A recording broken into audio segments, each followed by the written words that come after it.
Elvis's fourth album in the RCA Albums collection was Elvis's Christmas Album. What a beautiful gift for all of his fans in 1957 when this came out.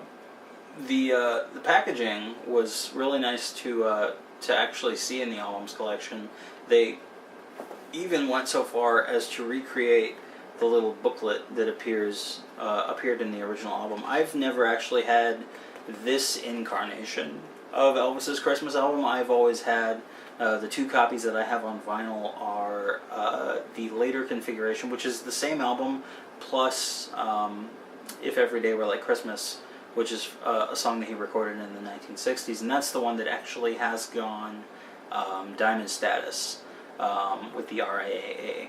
But in its original configuration, I've never actually had this, and it's really neat to actually go through and see what the teen girl or boy fans would have gone through and looked at these wonderful photos from promotional shoots for RCA and for MGM, for Jailhouse Rock. Some of these are from that shoot as well.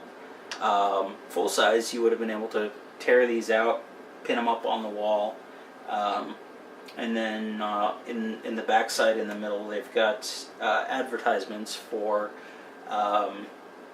his EPs and his singles, like Love Me Tender and Don't Be Cruel and Hound Dog. That's the interesting thing too, is that these jump, like I said in the last one, they jump all around the continuity of his career. But as far as the content of the album is concerned, Christmas. I love Christmas music. I love Christmas. I wrote a play about Christmas. You can't see it here, but I wrote a play called The Christmas Heist that we staged last December. And it's all about Christmas. I love Christmas.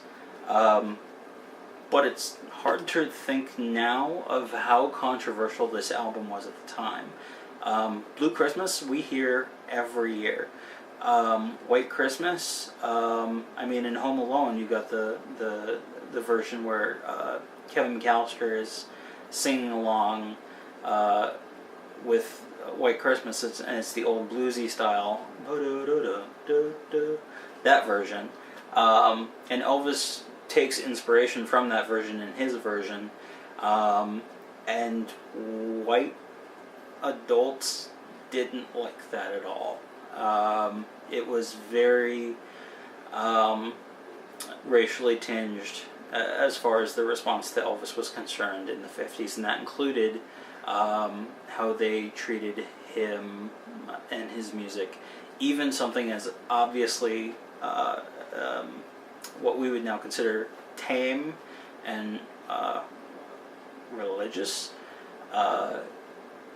they didn't care. I mean, that's how conservative America was at the time compared to the way they are now.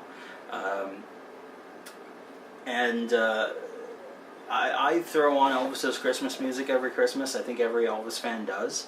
But it's nice to go back and actually listen to this and appreciate how these sounded in their original configurations.